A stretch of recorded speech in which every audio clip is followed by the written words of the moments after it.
Hello all and welcome to Sky Factory 2.5 episode 7. This is Mordenkaim. I've made a couple changes to the spawner and I wanted to point them out before we move on to the pyrotheum that we were talking about at the end of last episode. And the reason behind that is we want to be able to get a source of sulfur because it's very difficult to generate the sulfur with our current setup. So the best way to do that is blazes, and it also gives us a way to use our essence. So what I did was I created an auto spawner and I set it in the floor here, and I ran a few things to it, and I'll just show you the basic setup of it right now. So I also, one more thing, all this conduit is redstone just to run the fans. I ended up taking the redstone torches out and running redstone conduit instead so I could have a switch to control the fans, because it kept blowing me around when I was working in here, even underneath. So I had to make that where it was controllable, so I can just flip that off there. So I added a few more conduits coming in. This is a redstone conduit that runs to this switch right here and runs into this auto spawner, which will control it. That way we can turn it on and off if we want this to spawn. And this is the energy conduit. I just ran it in. I also upgraded these from the mid tier to the upper tier once I got some ender pearls from the spawner running. And so this redstone will control the machine, this will power the machine, and this runs the export bus for fluids, which is right here. That hooks into the ME conduit, and that lets the essence run into the machine. So as you can see, the essence is full and the power is full. So now all we really need to do is get an auto spawner set up with a safari net, and we need to get a blaze captured for that. So we're going to work on that next. And I think I've already made the safari net stuff. It's fairly simple though. We'll just bring it in. Here's the safari launcher. And the recipe for that, since we're here, is... if it'll let me bring it up.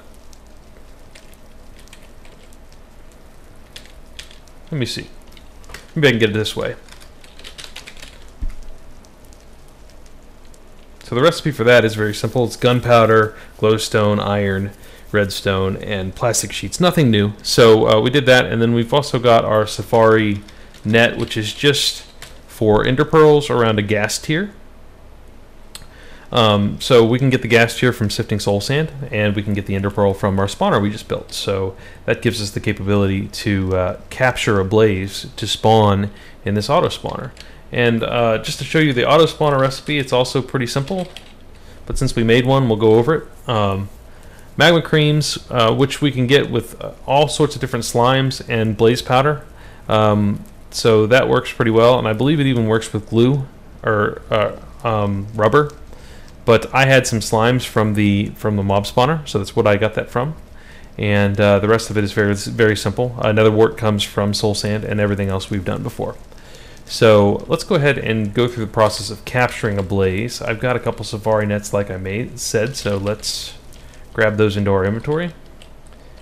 And if you sneak and then you right click, you can show what mode the gun is in. You want it in capture mode. So that's in capture mode, and then we also need to make an angry doll, because that's how you summon a blaze. So let's go ahead and bring the dolls up. And what we want is this angry doll.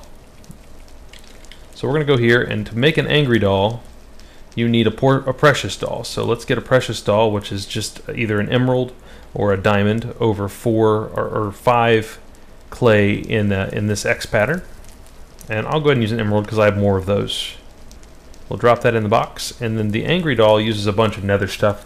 All this comes from sifting, so it's pretty easy to get. And then all we have to do is, in a stone barrel filled with lava,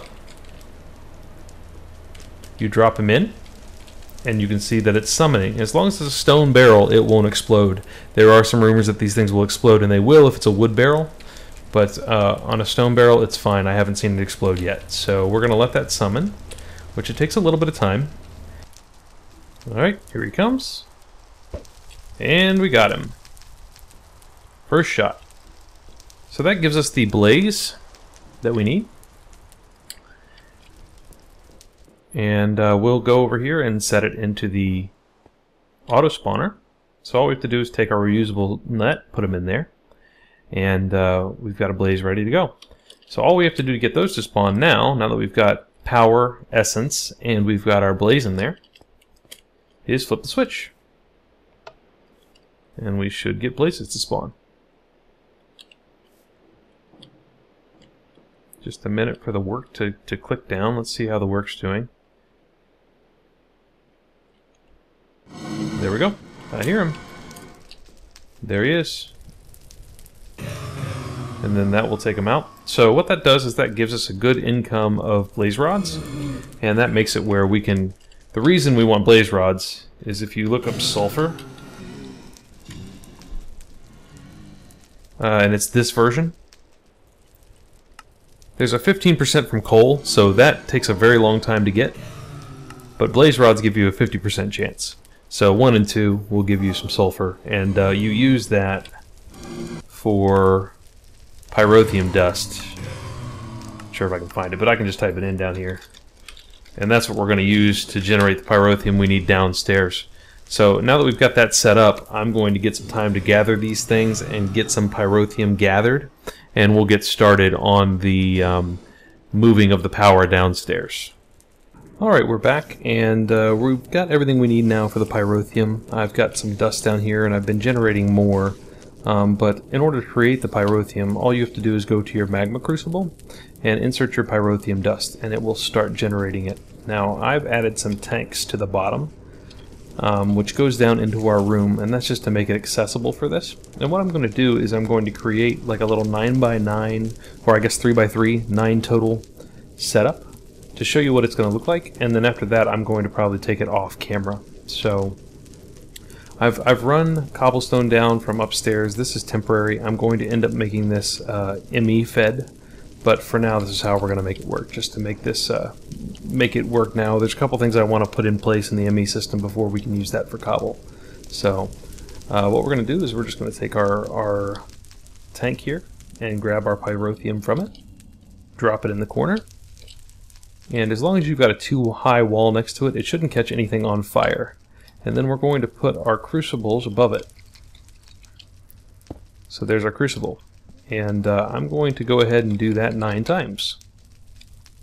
So there's 1, 2, 3, 4,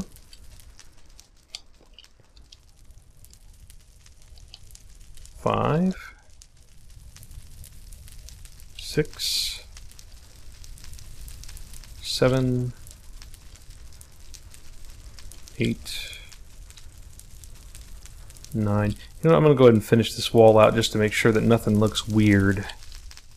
We should see a weird pattern if it's not like a perfect... See how that looks like nice and uniform? That means we've got it spread evenly on this side. We'll go ahead and put 11 of these down here.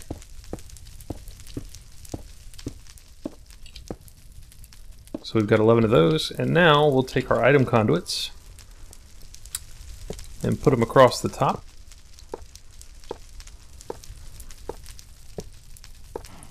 And we're also going to take our fluid conduit and put it here as well. This is kind of where the magic happens. Oops. I want to add it in.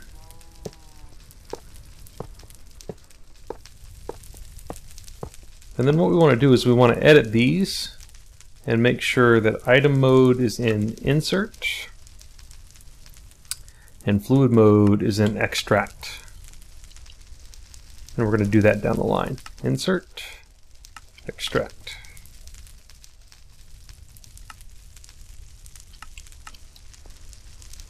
And we'll go ahead and connect this so they start making lava.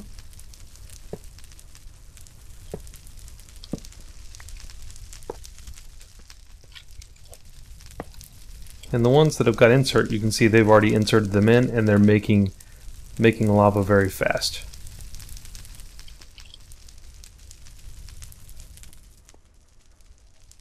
Now this should extract too, but we need a target for it to go to, so we're going to go ahead and put our dynamos on top.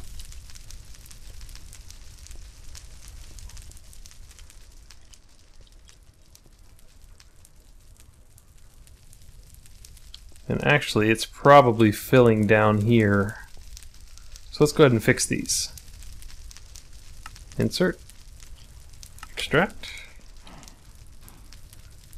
insert, extract, insert, extract. And actually they make a tool, I think, that can do this a little faster, but it's just a few, just for a quick example. So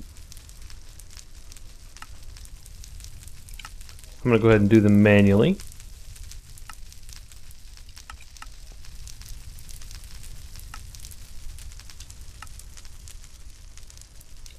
And this says active with signal. I think we need to set that to be active without signal.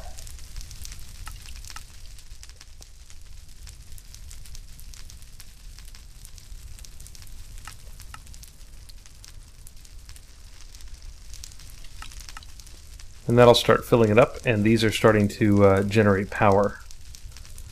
So that was the reason it wasn't pulling it out. Let me make sure that this one is one. Yep, perfect.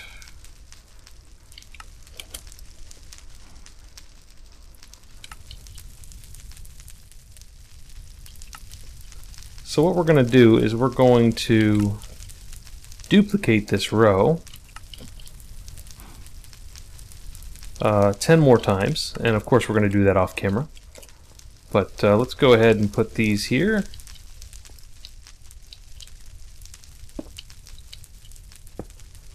And then what we'll do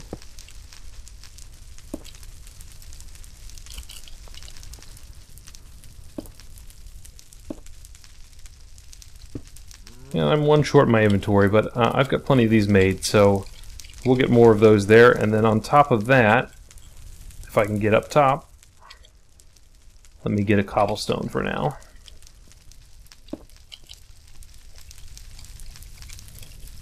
We'll go ahead and put our energy conduit up here.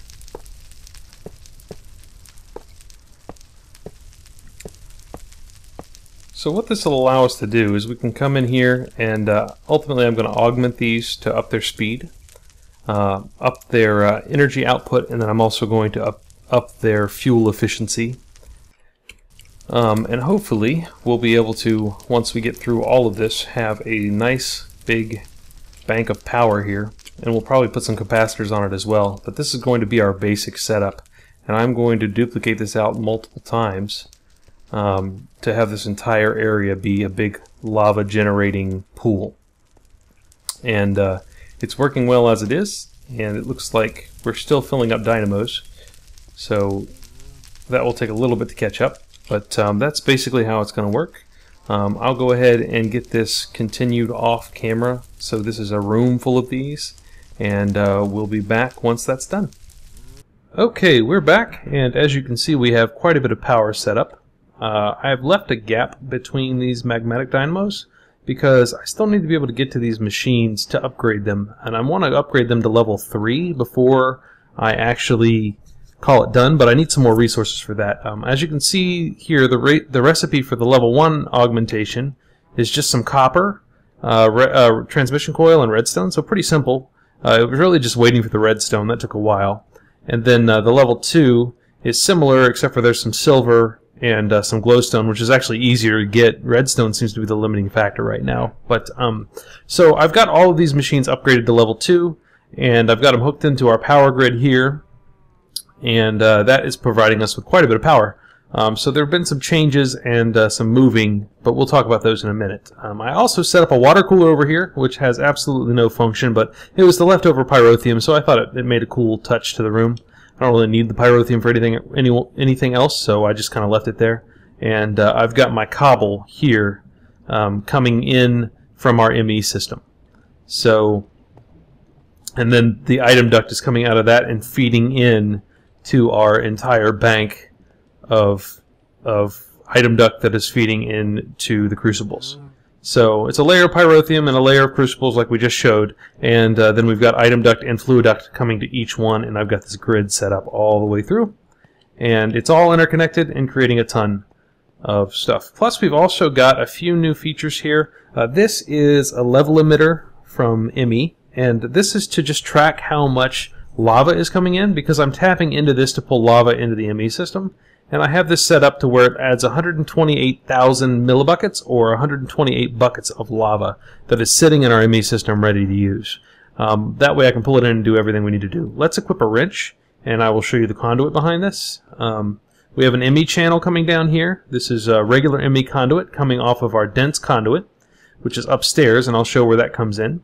And it comes in here and then hooks into our smart cable, which is using 3 channels. We have a export bus for the cobble, then we have a level emitter for the lava levels, and then we have an import bus or fluid import bus for the lava import. So that's how the power room is set up. And I've also taken all the stairs out. You can see there's no stairs. And oh, one more thing. This conduit probe is the tool I was talking about, where you can copy and paste. So if you look at this mode, you can actually, I think, hit Y or Shift and scroll your mouse. And the left mode, if you see in the bottom right-hand corner, is the probe mode. It gives you information. And the right mode is copy-paste. And then you just basically shift or sneak and right-click with that, and it'll copy your settings, and then you can just right-click to paste. It's really very handy. So you set one of them up, and then everything will just copy. So for this, it was great. So that being said, let's go up and take a look upstairs. We'll use our new travel anchors, which I created now that we have ender pearls. I can also go over that recipe real quick. It's pretty simple to make because I have quite a few of them, and they're handy for getting around a base. Iron and conduit binder, and really this is kind of new, but all it is the pulsating iron nuggets, which we used for the conduit, for item conduit, around a diamond. So they're fairly easy to make. And that gives you these that give you infinite teleporting around your base. So no power required or anything. It's pretty neat. So you stand on it, and then you can see where all the other ones are, and you can label them from within the interface. So if you come in here, it allows you to label it whatever you want. I could label it Bob if I wanted to, but we're going to name this one Power Room because it makes more sense than Bob. And then just escape out of it, and then you just look wherever you want to go, and you hit either jump or sneak to travel. So I'm going to jump to the ME system, and this is our main floor that you're used to seeing. And if you look around, things have changed quite a bit. I've moved everything. I really haven't made anything new. I've done a couple upgrades just to speed things up a little bit, so I'm waiting less off camera. We'll go over that a little bit right now. So the first thing we did was pulverizers. Instead of feeding them the way we were, I still kept the caches up here, but they're not being fed by anything, and instead I'm using ME.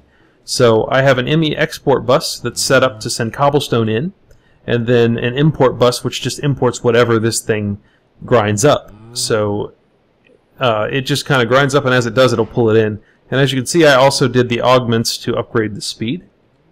And you can see they're kind of involved to make, but pyrotheum dust we just used, gold, and then ender pearls. So ender pearls make that possible.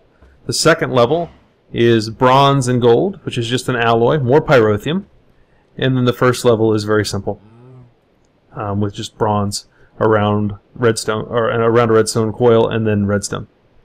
So I did that in all of these machines, except for the dust machine, and I did this to slow it down, because if this was going too fast, these weren't keeping up.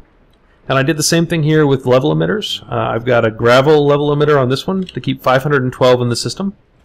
And the same thing in here. This one is a sand, and this one is for dust. So it shuts them off, and the reason it works is because this block is getting powered by this, and then I set this import bus with a redstone card, which allows me to toggle redstone, or toggle the activity with redstone. So this makes it where the redstone mode is active without signal. So if this is off, it continues to import. If not, it just lets it back up in the system. So it works pretty well, and it also is feeding this. It feeds this in, and then this ME system is pulling it. And as you can see, this blinks occasionally as we get down on gravel. You just saw the sand one do it, and that just keeps it feeding in as we need to. So we have a little backup here, plus we have 512 in the system. So if I bring gravel up, you can see we're hovering right around 512 gravel. So that works pretty well. And I've done something similar with the sifters. I have them feeding in from import buses. So this is just, or feeding into the system from import buses. That's whatever gets sifted. And then I have export of sand, export of gravel, export of dust, and export of soul sand. And a similar setup with the level emitters is on the soul sand as well. You can't see it as well, but down below here if I position myself just right, you can see the red light. That is the level emitter right there. And it's preventing it from importing from this chest that is filling up as this produces. So I have a nice backup here, and then I've also got quite a bit of soul sand in the system. I think I also set it to 512. And those are continuing to sift, which keeps all the sifting resources coming in. Another thing I've set up is an obsidian generator. And I know you can do this with an igneous extruder, but I wanted to do something a little different. So I have this feeding lava into the barrel. And then I just have water up top that turns it into obsidian. It does kind of mess up the graphics on it. You can see the obsidian is showing up here, even though it should be at the top of the barrel here. So that's kind of funny looking, but it does work. And I have a level emitter here as well for my obsidian, as I keep 128. It seems to pull one more than you have it set to. So it's like it turns on, and then there's just enough time for one more to get pulled in or something. So it does keep 128 in. And I also have an export bus here that puts lava in here just to make a lava bucket accessible if I need it down here. So that's working well as well. And the other machines you've seen, we've got them here. They're still set up and powered, but nothing really new there. We are starting to fill up storage, so pretty soon we're going to have to create some more storage, but I'll do that off camera because it's all the same stuff. And then other than that, not a lot's changed down here. We're going to go upstairs and take a look at the smeltery area because I have created a few more. You know what? It's starting to rain, so let's go sleep real fast. Just to shut the rain off. And we'll come back over here and take a look. So smeltery. What I've done is I've built a couple extra smelteries. Same thing as before, and I've cleaned them up. Ooh, there's a new cow. What is he? Ooh, witch water. I don't really need that. We'll just kill him off so another one can spawn. Yeah, see, witch water I can generate really easily, so there's no point in keeping a cow around for that. There's another one over here. Let's just check him out before we move on. This is a pretty cool mod. Oh, Pyrotheum. That's definitely a keep. Oh, I need that. We'll get him right after we get done recording this segment, because he's going to be handy. So anyways, I've created these smelteries, and the next thing we're going to be doing is we're going to be automating metals, and I'm going to be using these for that. It won't be right away, because the first thing we need to do is we need to make a few items, because in order to be able to smelt our dust that we make, we've got to compress them into their 4x form. So like this iron dust that's in here,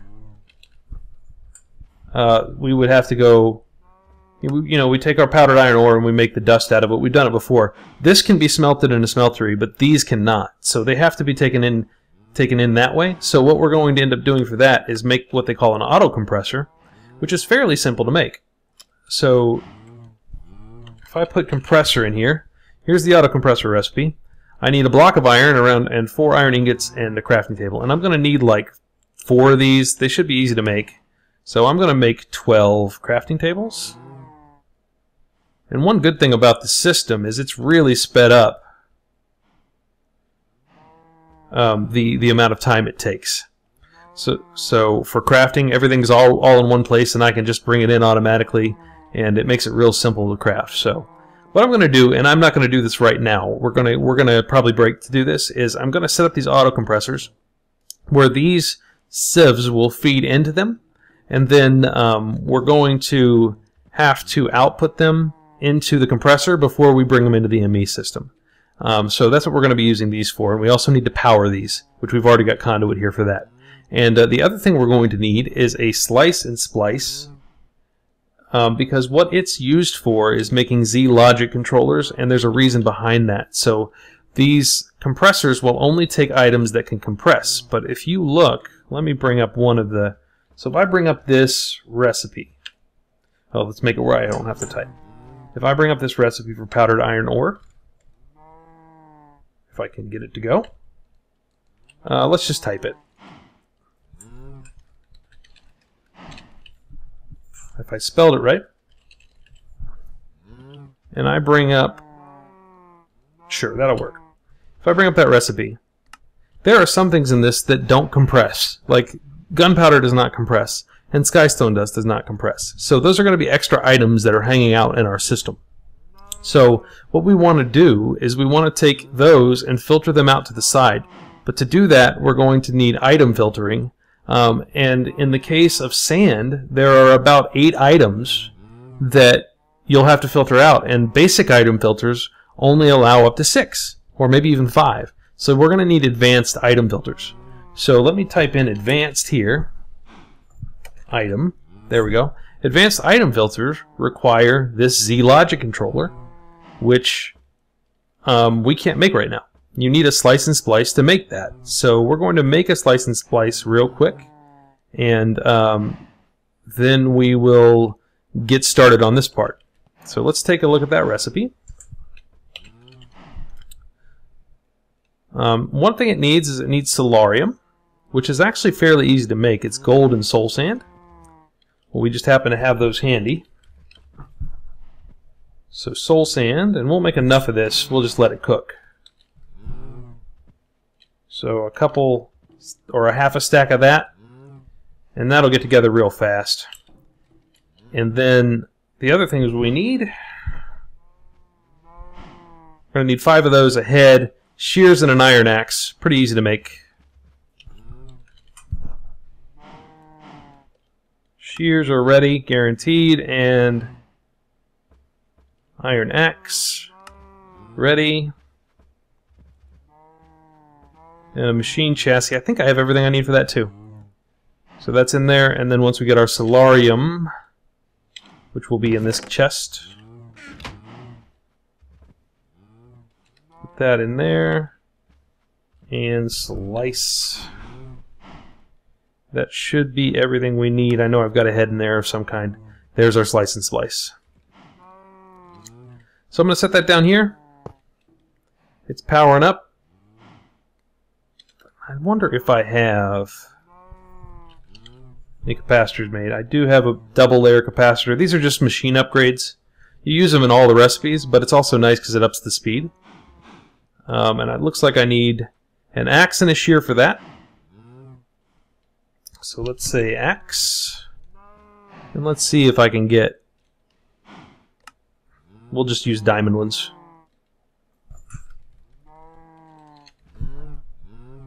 Shear.